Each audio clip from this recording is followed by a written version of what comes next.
360 Ed TV is brought to you by Rice Studios and Agility.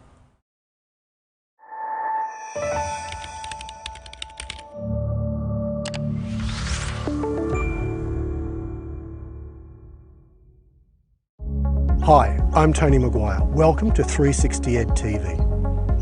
Here at 360 Ed TV, we believe that education matters, that it transforms lives, and that it moves us forward.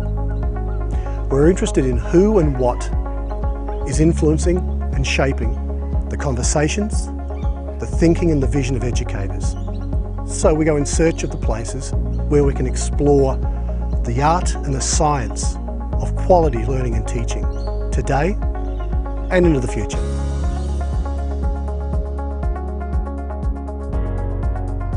Recently we flew to Brisbane to attend iDesignX 2017. There we met with and interviewed some of the keynotes, some of the EdTech companies represented, and importantly, got a sense from the attendees as to what was compelling and interesting in this particular conference. It was a great experience.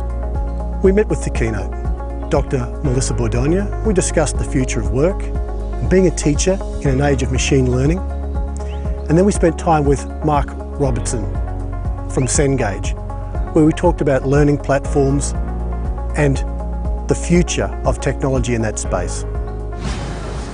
Melissa, your career's been an interesting journey from PR and communications roles in businesses through adjunct academic to today where you're a speaker, a consultant and an educator.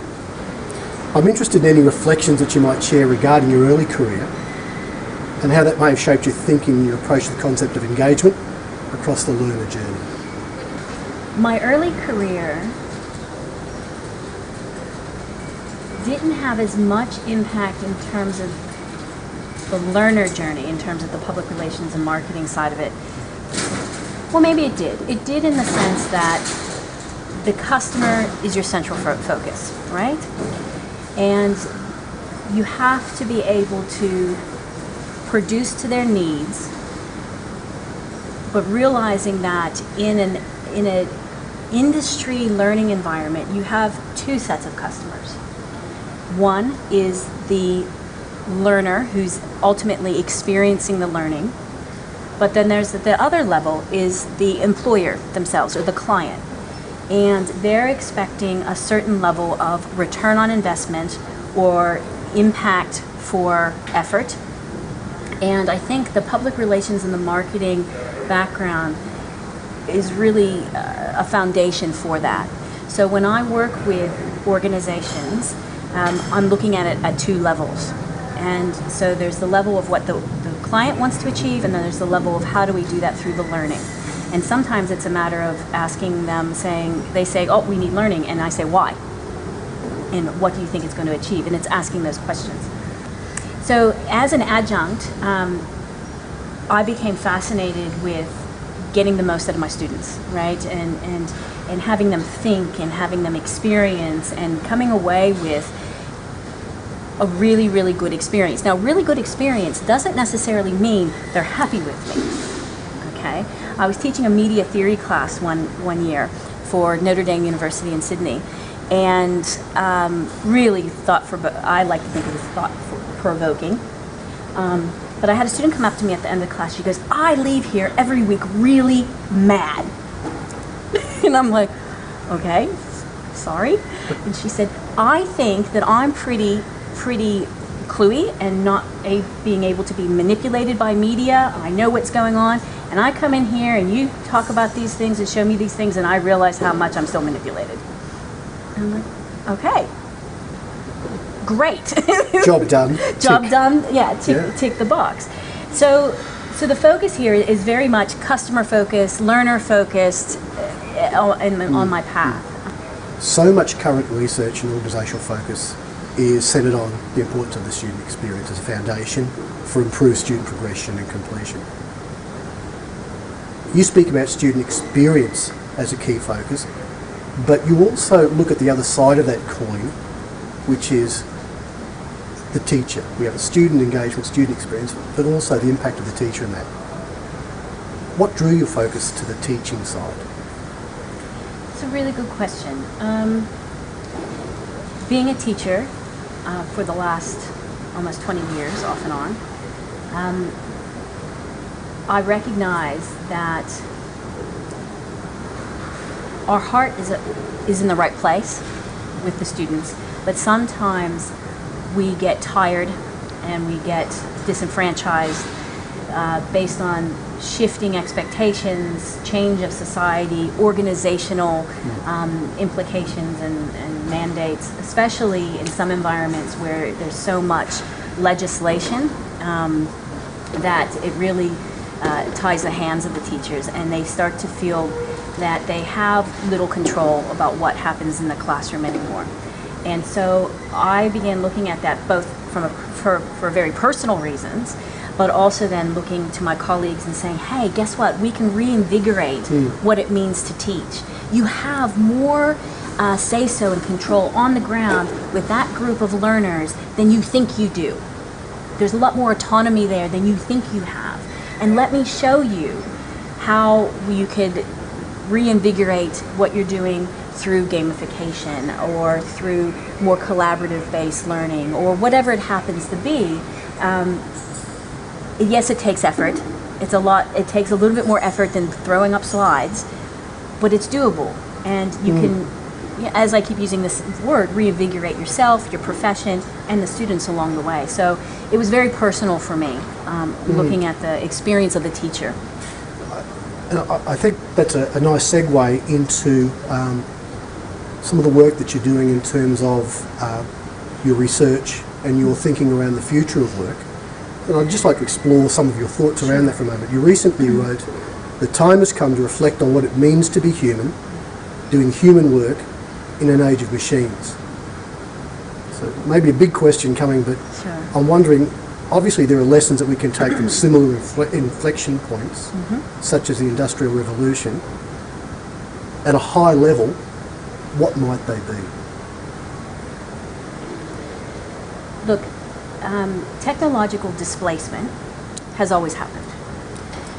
What we're finding, though, is the technological displacement that is predicted to be coming is going to be coming at such a rate and such a speed that we need to be having conversations like this now. In terms of previous ages, and the age, by the way, that we're in is being called a whole lot of different things. We're still not really set on what it is we're talking about. Some say it's a post-knowledge age, some say it's an experience age, some say it's a fourth industrial revolution. So, but to go back to the original, but what we're talking about, the Industrial Revolution, I think as humans, we have the propensity for great hope and innovation, but also for the fearful mentality and scarcity mentality that comes along with change.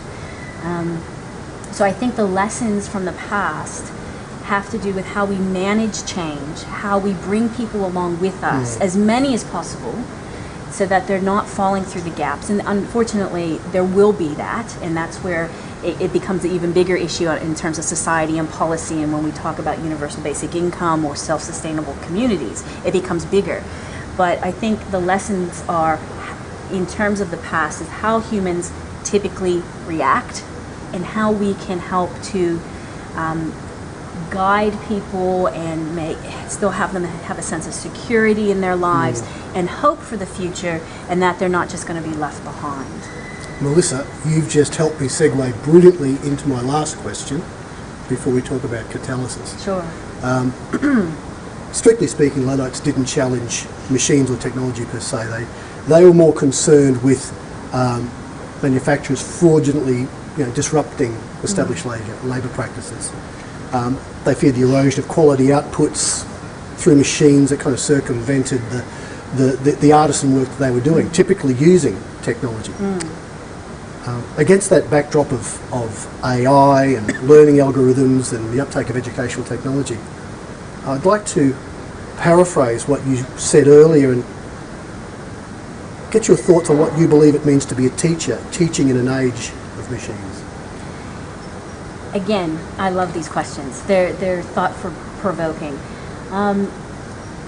I think a teacher in the age of machines has the opportunity to be what a teacher really is meant to be.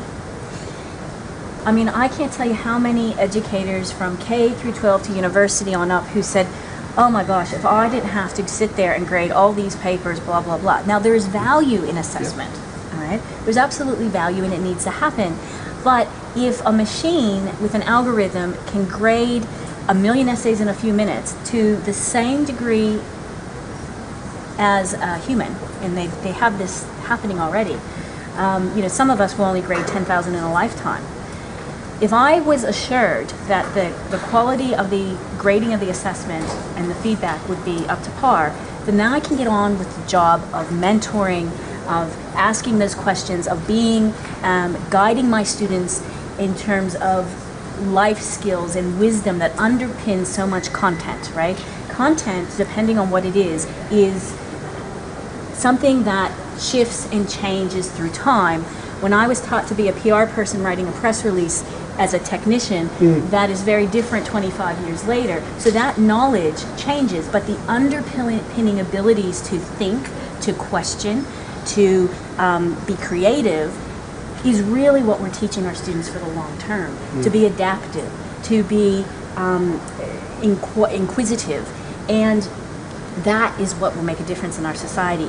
And machines, while they can do repetitive types of tasks, and that's moving now more into the white collar space than it ever has, they do not have the ability yet to look at disparate information and knowledge and pull it together in such a way to create something interesting and novel. They do not have the ability yet to look at and predict how a piece of legislation is going to impact the financial services industry.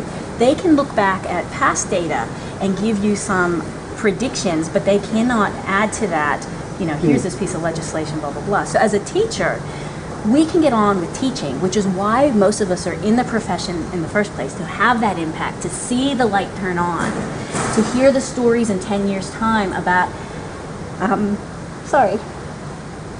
about how you've impacted someone's life. Oh my gosh, sorry. No, thank you. Sorry. This is that emotion is to the core of who we are as educators, as teachers. Yeah. When we see the penny drop, when we see that moment when a kid, an adult, moves from lack of confidence, unsurety about their direction, to confidence and empowerment. That's right. You do. And that's a piece I miss not teaching anymore.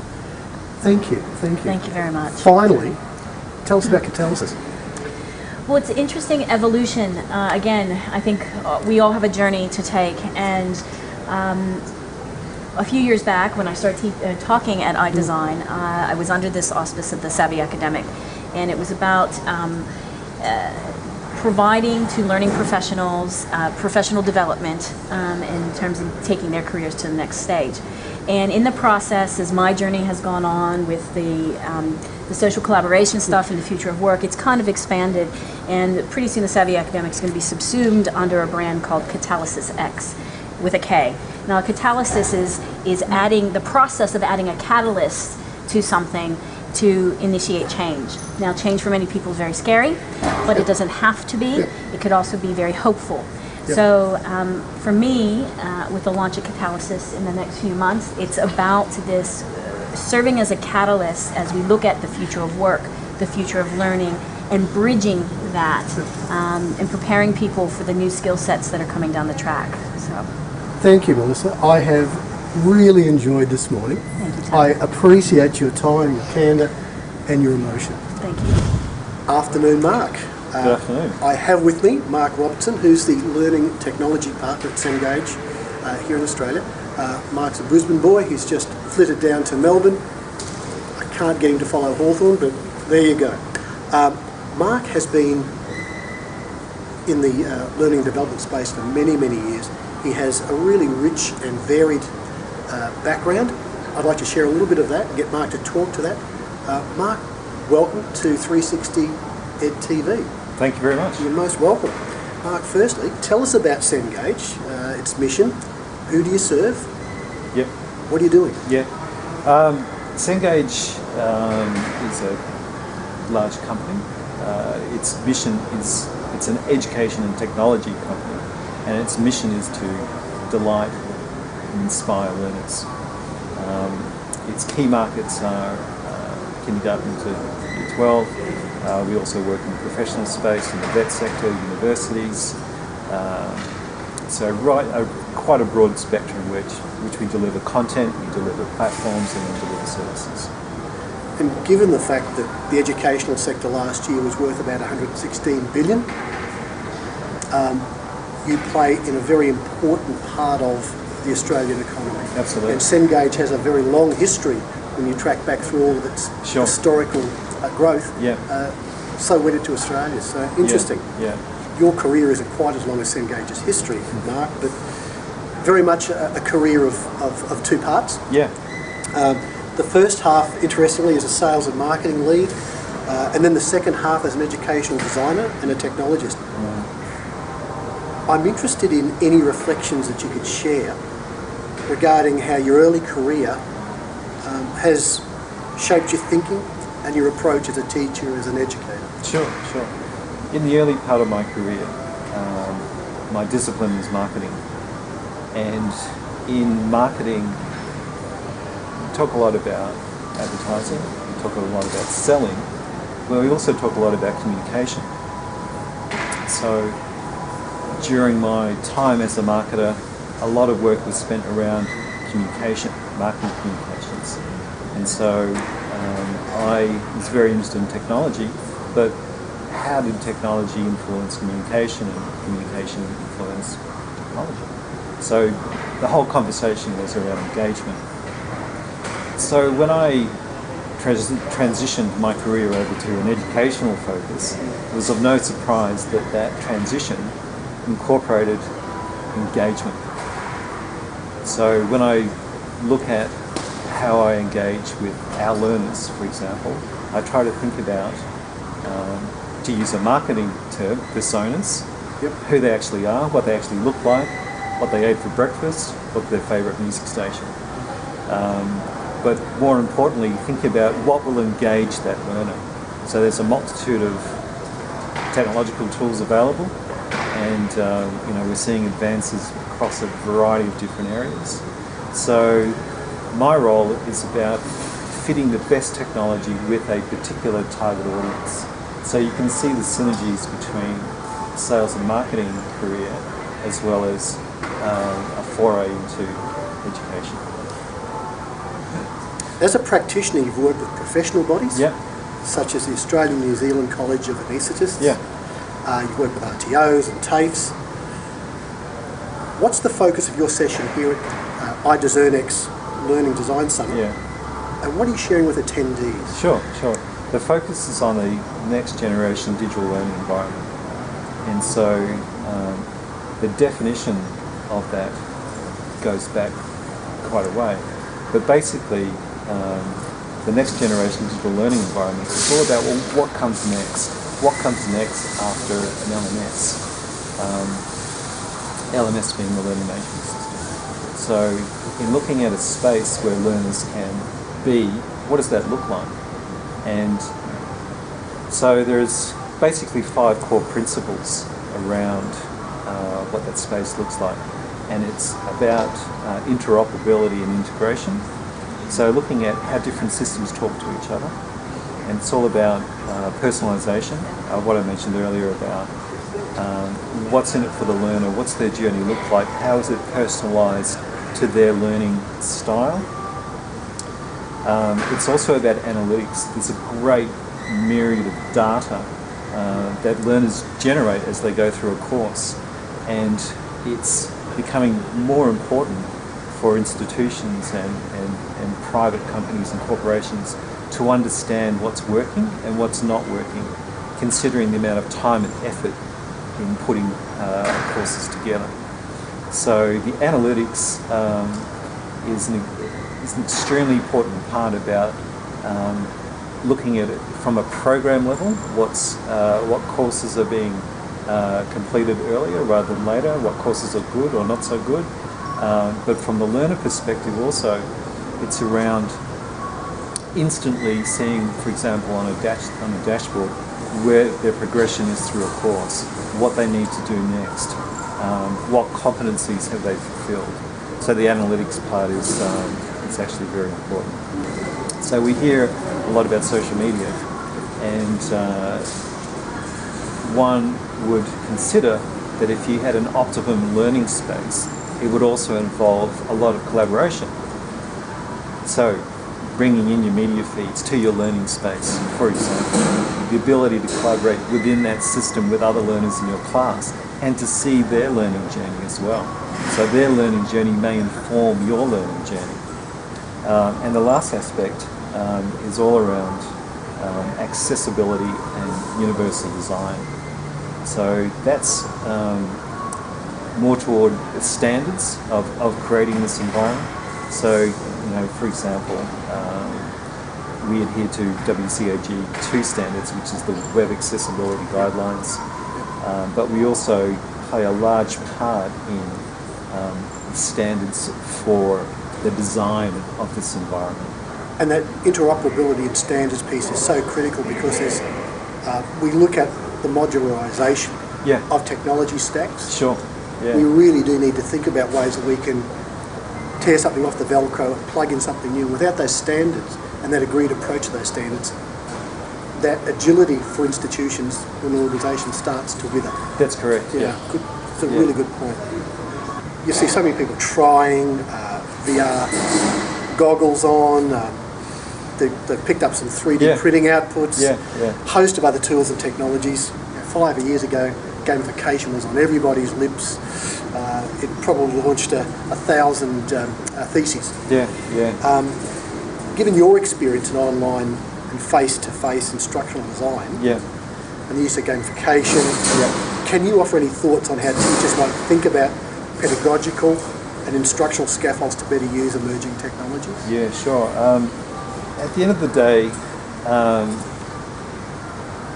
teachers have really got to think about the learner in terms of empowering the learner with their own journey.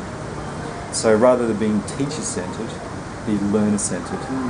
So if you create an environment for the learner to thrive, that is the optimum result.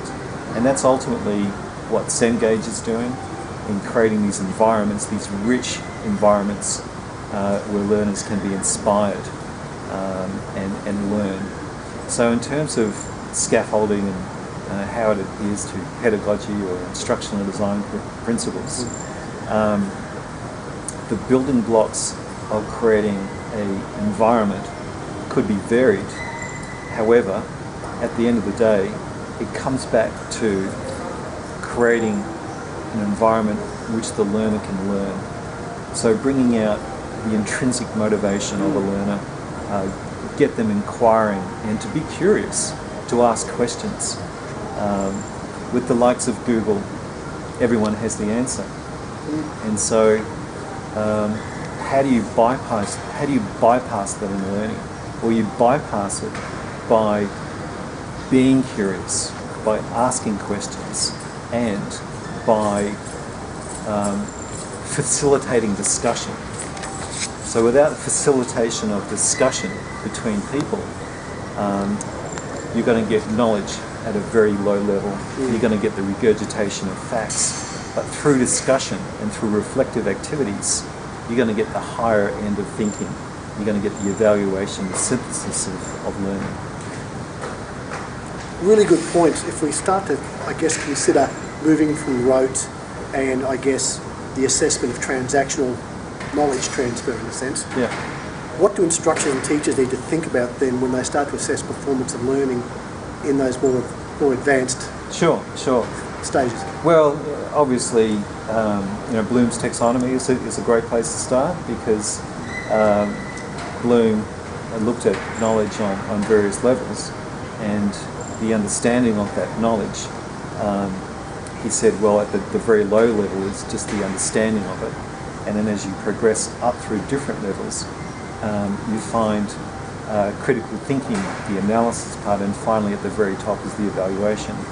And so when we start talking about how do we design things so that actually the learner actually learns, we need to understand the outcome, the learning outcomes. So what do we actually want the learner to achieve? Do we want them to apply a certain principle, or do we just want to for them to regurgitate facts? So typically we want to engage the higher levels of thinking, and obviously there's various tools to enable that and various verbs to describe it. So that's the end goal. There are lots of tools at our disposal, sure, yeah. wikis, e-portfolios. Yeah. And I wonder, when we look at this plethora of tools and the outputs they provide, if we sometimes lose the essential learner outputs that we need to effectively measure learning across all the domains.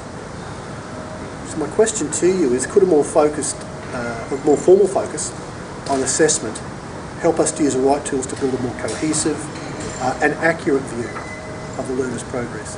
Well, if we look at assessment and we look at formal learning, we've also got to engage ourselves in informal learning. And I would say that a large part of our learning is actually informal. And the assessment that we give to our students certainly goes along the lines of the formal part, but it should also go along the lines of the informal part as well. Not every student is going to do well in their exam, and so sure, the principles of formative and summative assessment are very valid. Formative assessment being assessing the student as they go along, and the summative the end exam. But look at the student from a holistic point of view.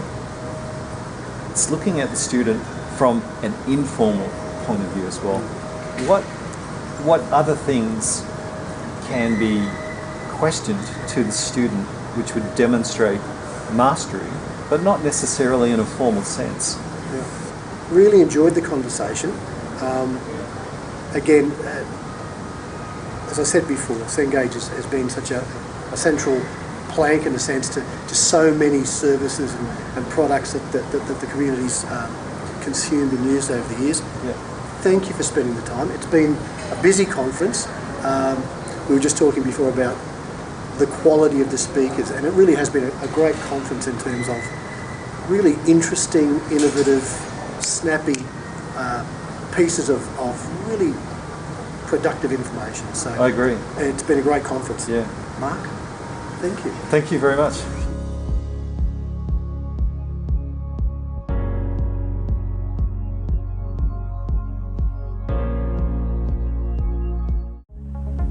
Two buzzwords that we've been hearing a lot of over the last 6 to 12 months have been adaptive learning and, of course, augmented reality and VR. As buzzwords, they give us touch points in terms of a general experience, but I thought it was important that we dig into what these technologies really mean in quality learning and teaching. So we met with Smart Sparrow's Dominic Sebastian, and we talked about adaptive learning and Smart Sparrow's vision for adaptive learning systems in the future. Dominic Sebastian, Head of Design at Smart Sparrow. Welcome to 360 Ed TV. Thank you. And thank you for taking time out of a very busy conference here at iDesignX in Brisbane. Dominic, firstly, can you tell us a little bit about Smart Sparrow, its mission, your plans for global domination? From your position as head of design. Of course. Smart Sparrow is an edtech company. We have our own platform, an adaptive e-learning platform, but we also have two award-winning studios, one in Sydney and one in San Francisco. But we're all under the same umbrella of Smart Sparrow. And our mission is, as lofty as it sounds, to actually make the world smarter. We really think that we want to empower everyone to make better learning experiences, so we give them the tools and the techniques and any of the resources they could need. We're passionate about kind of building for them. And yeah, that pretty much sums up what we're about. We're about 60 or 70 strong now. I think what set Smart Sparrow apart for me when I was looking as well about joining them was the diversity in backgrounds where people have had. And I think that actually really lends itself well to come around with interesting learning experiences as well. They're not all just from the same colour of cloth. So yeah, it's an interesting bunch to work for. Excellent. It's been obviously garnering a lot of very positive feedback from the communities that are engaging with you. And I think it's nice to see an Australian company reaching out to the world. I think that's a really strong positive. So well done to you and the team. I'd like to explore that adaptive technology a bit further. From Smart Sparrow's perspective, how's your adaptive technology different to other learning design platforms or other learning management systems? Essentially, what does it do that others can't? Yeah, that's a good question, and one that we get asked quite frequently as well, because I think there is, in the last couple of years at least, quite a lot of competition in that space, and I think it can get a little bit confusing what the differences are.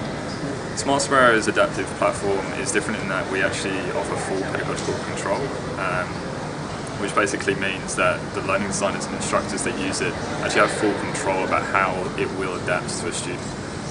Whereas other services are kind of like algorithmic. They'll serve up content based on just like predefined conditions, but ours puts you fully in control of that. So I think it really caters to like very powerful, very finely tuned learning experiences, which you kind of need to have a very nuanced tool to cater to all the nuanced learners that are out there. I think you kind of have to have that match.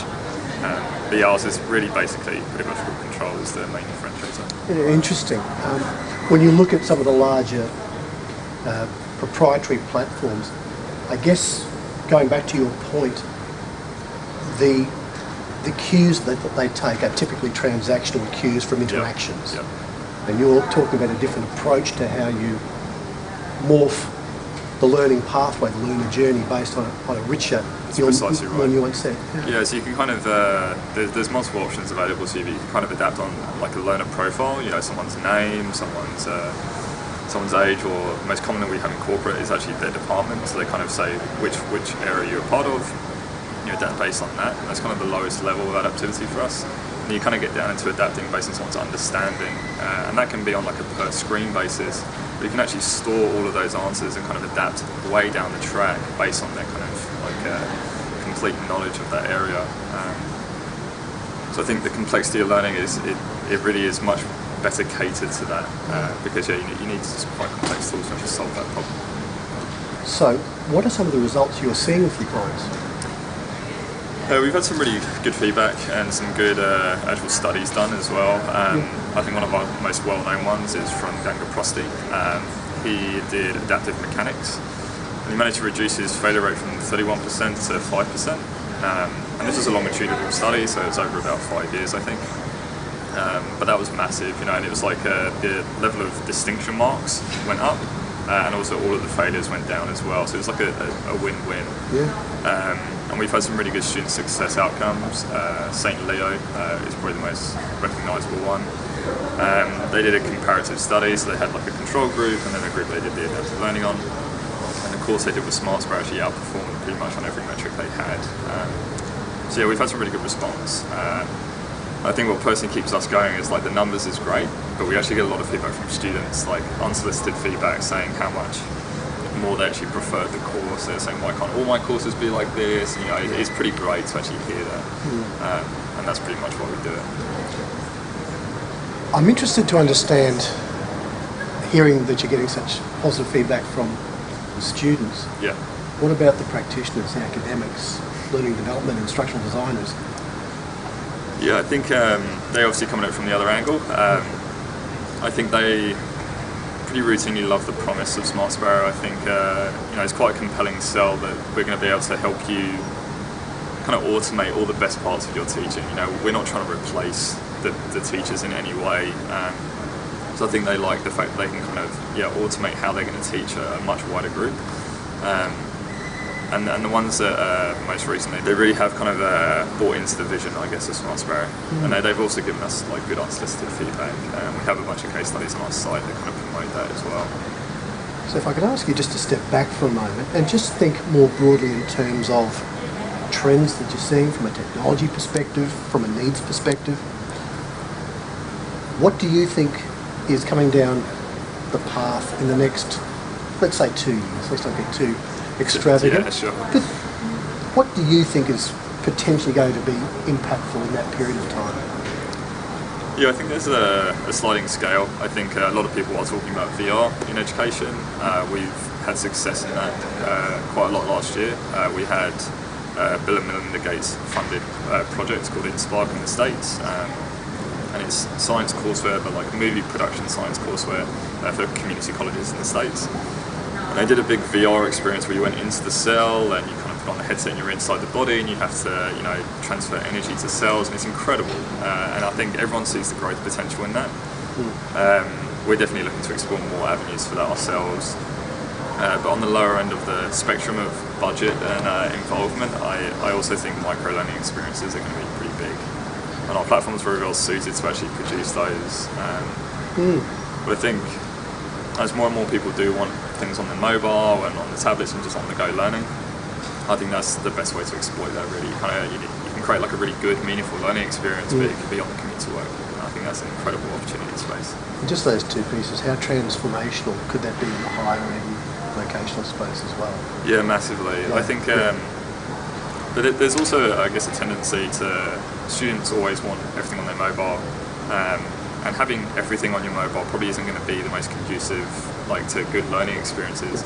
But being able to cover bases, to kind of cover all the aspects of it, I think would really, really be amazing for students. It really is going to like put learning in their control, and that's what it's all about.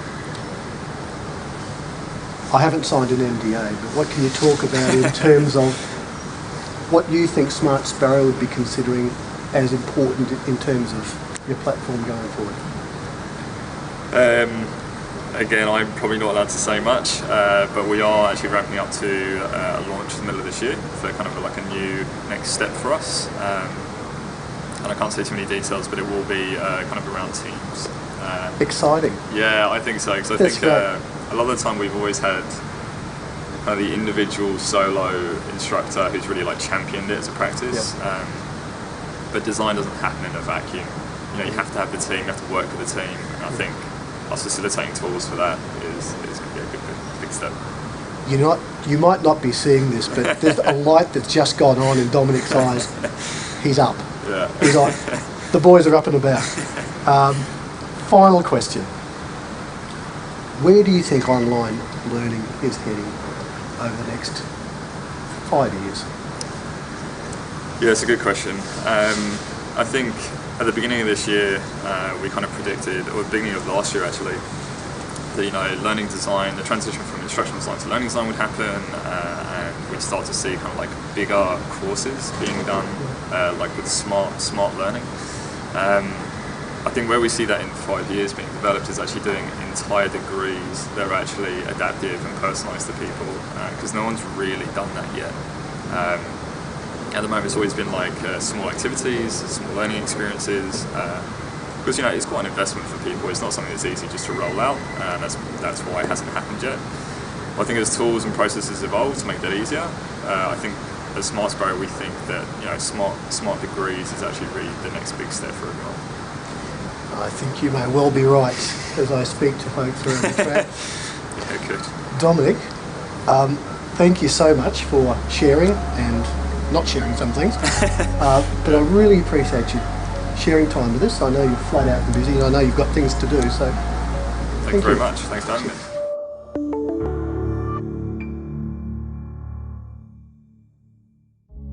We wanted to wrap some real substance around the concept of virtual and augmented reality.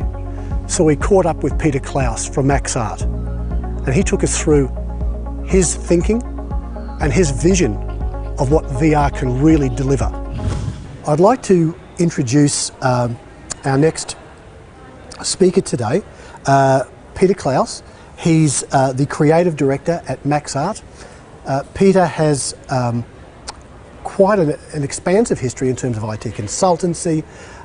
Most recently, he's developed a business that really focuses around VR and AR content. There's an interesting backstory to his company, which I'll let Peter speak to shortly. But in terms of clients, teams he's worked with, he's worked on projects with Coca-Cola Amatil, we've got VW, Westpac, ANZ. He's worked with the big end of town. At this point, he's really focused around creating experiential VR content. Peter, welcome to 360 Ed TV. We're delighted to have you. It's been a great conference. Yep. I guess firstly, before we dive into what you've been talking about today, can you tell us a little bit about Maxart? There's an interesting backstory there. Yeah. Firstly, thanks for having me. Really appreciate it. Pleasure. So Maxart, we're a VR and AR design business. We're really focused on sort of learning and development and education. When I was thinking around, I wanted to get into this space, I was thinking of a name and what I wanted to call it. And I decided to partner my grandparents' names from my mother's side. So her mother, Maxime, and her father, Arthur. Maxime, very generous woman. She gave her a shirt off her back, I suppose, is one phrase you could use. Yeah. My grandfather, Arthur, was an educator. So he was a teacher, did private tutoring, came out here and taught when they migrated from India. Okay. And I named it that because I wanted, every day as I worked and I looked at the logo to remind me of the values and why I was doing the things I was doing. At the end of the day, we want to build great education products and tools. And every time I look at the name, I'm reminded that that's what we're here to do. So that's a little bit behind the background. And it's great that you have that centered view each day about why you do what you do, what your purpose is. Might be worthwhile just exploring, first of all, what have you been talking about today with the conference? So today I was invited here by the iDesignX team to talk to the learning and development community about how to use design principles in virtual and augmented reality, and also about some of the tools that you can use. At the moment, when I first started on this journey, we got these great tools from the likes of Google and Oculus and Sony, and they said, build us these amazing things, but no instruction manual. So I've spent the last 2 years learning and helping write those instructions with, and I shouldn't say myself, it's actually the VR development community. There are people out there internationally that are contributing so much to understanding these design principles. We were taking things from software development and web development and mobile development, throwing them at VR. We found a couple of things that stuck and worked, but a lot that didn't. And then we had to find things that did work. So, in terms of that content, I'm interested to understand, when we look at more traditional content types, the approach, the instructional design approach, tends to form into specific patterns or approaches. From a VR perspective, is there anything additional that practitioners should be thinking about when they're planning, storyboarding? Okay, that's a really good question. There's a great difference between those two things, and when I talk to our clients and also just people out in the industry about it, e-learning for me is a very linear approach. It can be next, click, click, click. In VR, we design sandboxes. They're non-linear. We allow users to explore environments and discover stories. We don't tell them stories, they discover them. I like to call it learning by failure. So we set up environments where users can fail and they learn by those failures. We know now, the science says, learning by failure is a powerful tool. It's more powerful than the next, yes, I understand, I get the compliance training or whatever it is. So that's what we're trying to do when we design sort of scenarios, and that's the major difference between the two. And what VR adds is that really great learning by failure and that kinesthetic. You can pick up and throw objects, and it's amazing. Yeah, and you're right. I hadn't heard the term kinesthetic used for a while, and when you think about that learning style, and such a large percentage of the population actually like to learn that way, and it's underutilised. It is That's a good underutilised. point. This is the best tool to do it. Yeah.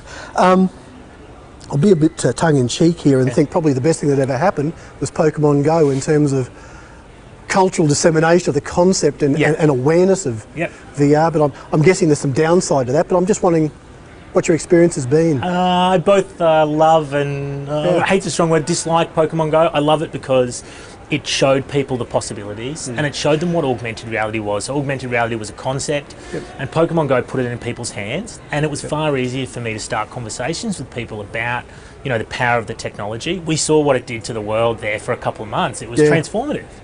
And I kept saying to people, well, this is just one example of what it can do. There are so many more. My dislikes of it is it's not really augmented reality, I suppose. It depends how you define it. I think of augmented reality as spatially mapped environments, and mixed reality as a spatially mapped environment. But still a great application. Those guys did a great job with it. I downloaded it first day, actually within the first couple of hours of it coming out. Yep. I played around with it. It's a great tool. I even pitched it to an organisation last year, and they love the concept of allowing their workers, because they have lots of locations, to travel around and collect information like Pokemon Go. So there's appetite for that style of learning. Well, I can well imagine just how impactful it's been now for first years coming into uni, going on tours this year instead of having to run around holding hands. Yeah. This year they're running around with their phones. Yeah, so it'll be yeah, interesting yeah. to see how that all nets out in terms of research pieces going forward.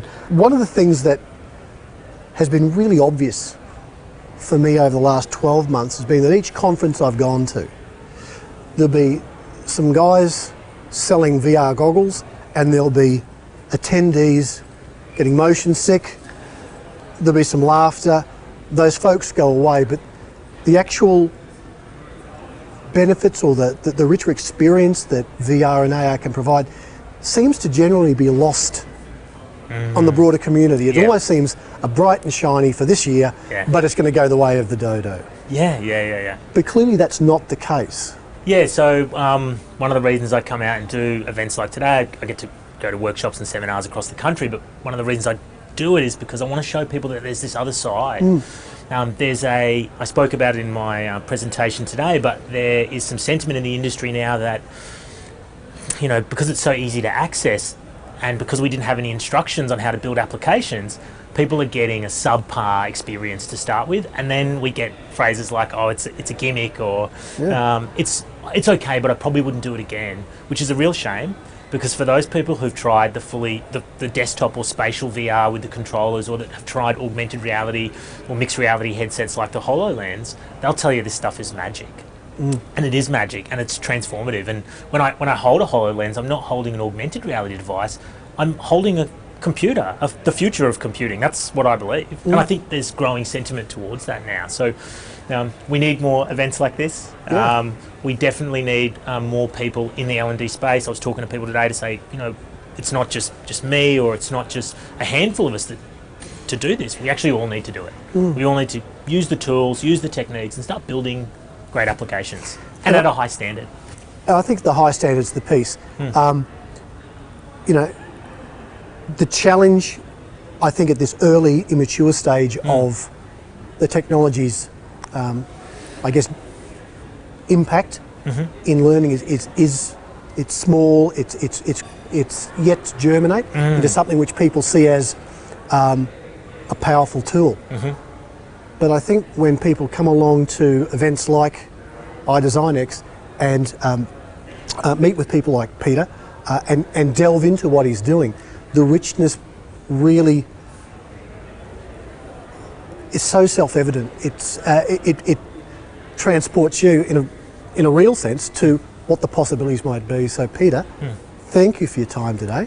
Thanks very much. It's been great to speak. We had a bit of a chat beforehand, and it was just nice to hear your backstory a little bit and how you've come to this point, pulling yourself out of enterprise ERP land, and you now have a life and a soul again. So.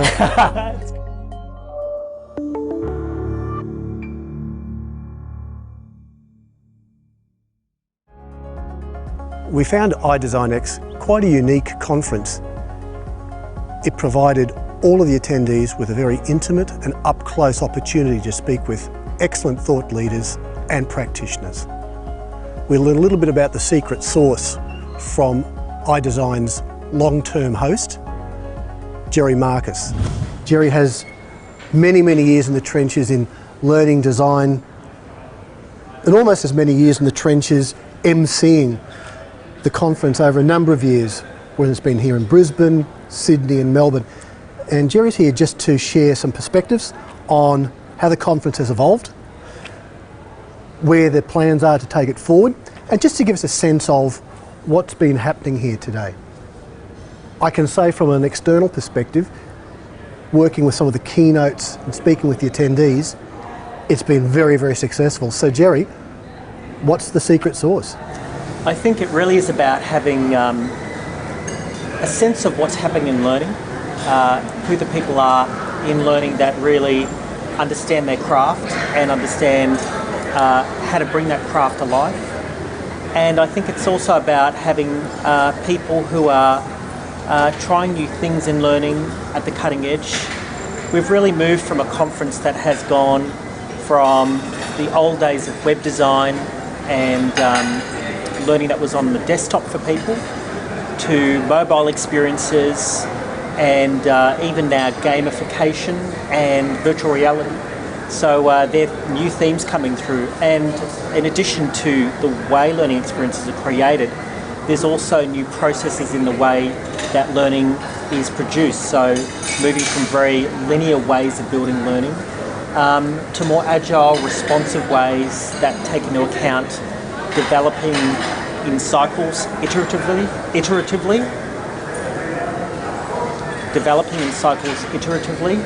and also using concepts such as design thinking to find out what our learners really want from the learning.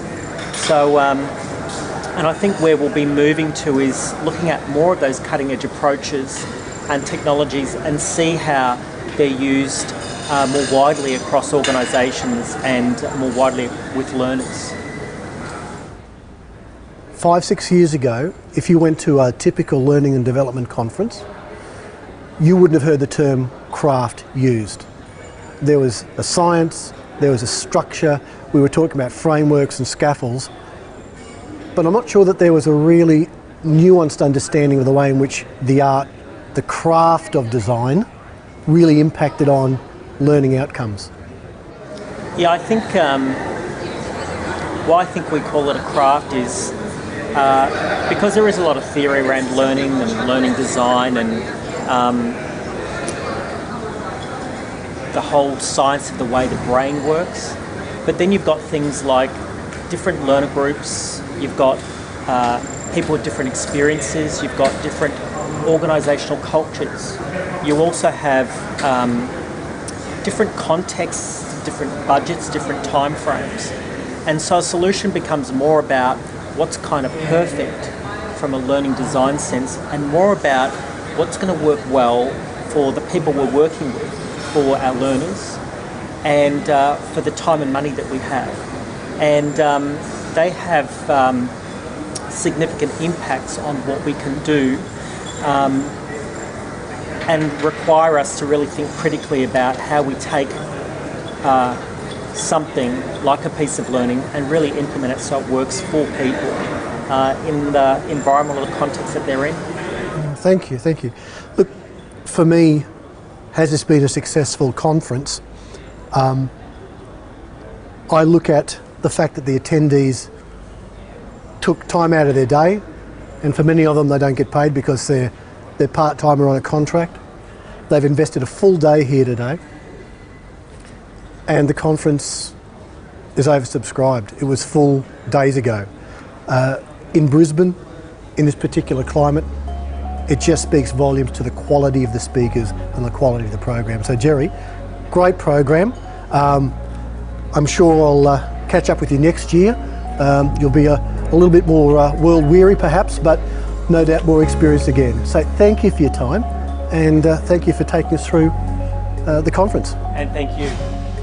That's all from 360 Ed TV. We'll be out and about. Hopefully you'll see us at a conference or an event near you. Don't hesitate to come up and say hi. See you next time.